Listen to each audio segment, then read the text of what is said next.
Hello neighbor, this is Curt with eTrailer, and today we're taking a look at the RockyMounts MonoRail Bike Rack, and we're going to see how it fits on our 2025 Toyota RAV4. Now it is important to note that there are several different trim models of the RAV4. However, they do have a consistent fit with the hitches and with the bike racks and hitch accessories that we're fitting with them. Today we're working with a hybrid model, but again, whatever trim model of the RAV4 you got, you could expect a similar fit to this. So the monorail is an excellent bike rack for anybody that's looking to get a lot of value out of it. There are some really nice features to it, and let's just take a dive in and see what we've got. So it is a wheel-mounted bike rack, meaning it's going to have this post and hook to attach to our front wheel. On our rear wheel, our point of contact is going to be this ratcheting strap right here. Our wheel cup in the back can tilt to accommodate for different size wheelbases. And these wide wheel cups can accommodate tires up to 5 inches wide. It offers a 60-pound weight capacity per tray, so it is going to work with a lot of those e-bikes that are out on the market. And from a design standpoint, one of the things I really like about it is that all of the points that you'll need for operation have this bright blue color, so they're easy to see in low light conditions.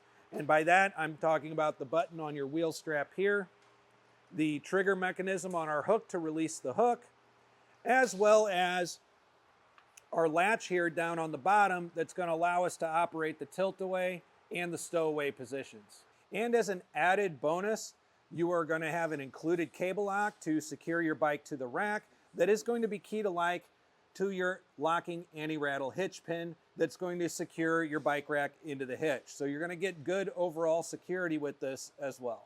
So let's talk a little bit about how this fits with the RAV4.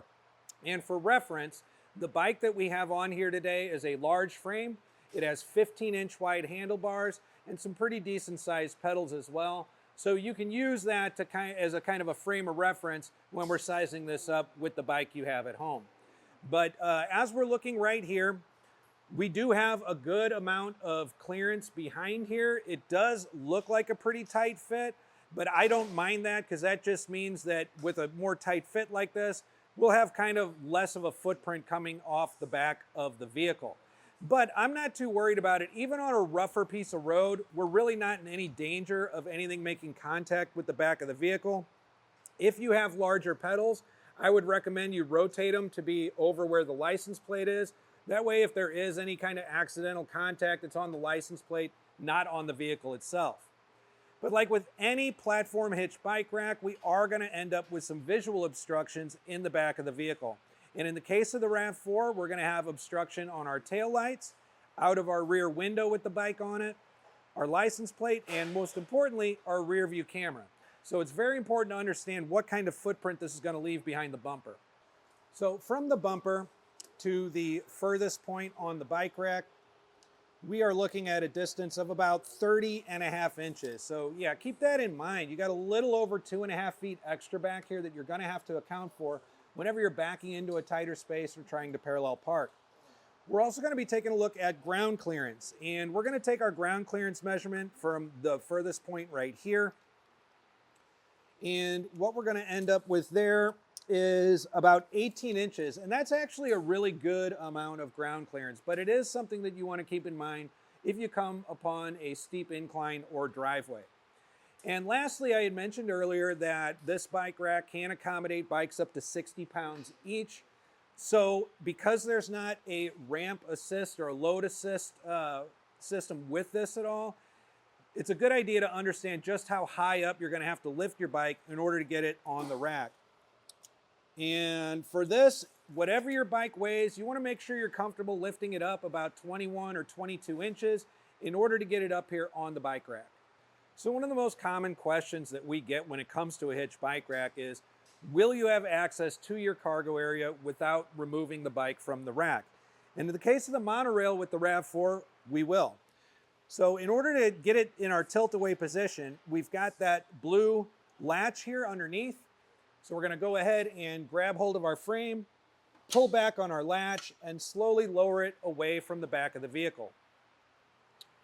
Once we do that, we're able to come around, access our lift gate, And we've got plenty of clearance by several inches, so no trouble there at all. But now, with the bike still on the rack, we can get in and out of our cargo area, grab some extra equipment for the ride, maybe your helmet, maybe your shoes, load up on some water, or maybe on the way home from the trail you decided to stop at the store and get some groceries. Now we can get everything loaded, unloaded very easily without having to remove the bike from the rack.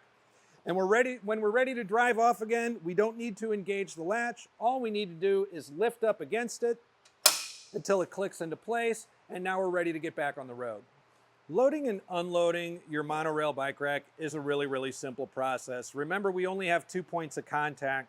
So we're going to leave our arm and hook on here. That way we can make sure that the bike stays upright without holding on to it ourselves. And we're going to come back here and depress this tab right here and release our rear wheel strap. We're going to go ahead and get that out of there, feed it through the spokes, and clear it out on the other side. Then we're going to come around here to our arm and hook. We're going to hang on to our bike frame to make sure the bike stays upright, depress this trigger, lift the hook all the way up out of the way, and clear the wheel. Now we're able to grab our bike, set it down, and we're ready to hit the trail. Now the monorail is made out of powder-coated steel and aluminum, so while that's going to make it really, really corrosion resistant, it does weigh around 38 pounds. And while that's not the heaviest bike rack that's out there, it's still heavy enough that it might not be something that you want to uninstall and reinstall every time you decide to go for a ride. And if you ride frequently enough, you might want to let it just live in the hitch full time. Luckily, there is a stowaway position.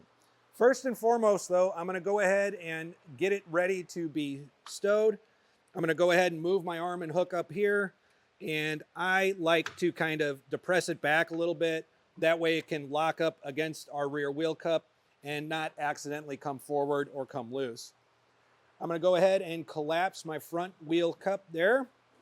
And at this point, what I'm able to do is just go down back to this lever, but instead of letting it drop away, I'm going to lift up against it into the back of my RAV4. And now, with it collapsed like that, I've significantly reduced that footprint that we had back here. And we're going to get that down to 11.5 inches. So that is a significant decrease from what we had before. Still, though, we do have a little bit of obstruction going on back here. While we've regained full visibility out of our rear window, other drivers can completely see our taillights. Our license plate is pretty much fully visible as well. And we might have just a little bit of obstruction at the bottom of our rear view camera due to this piece here. But overall, we're going to get much better visibility, and we have less than a foot to account for back here behind our bumper. So that's a look at the RockyMounts MonoRail Bike Rack on our 2025 Toyota RAV4. And if after watching this video you decide this is the bike rack for you, after you use it a few times, please let us know what you think about it in the comments below. Sharing your story with other neighbors just like you is going to help them make the best decision for themselves. Once again, this is Curt with eTrailer. Thanks for stopping by.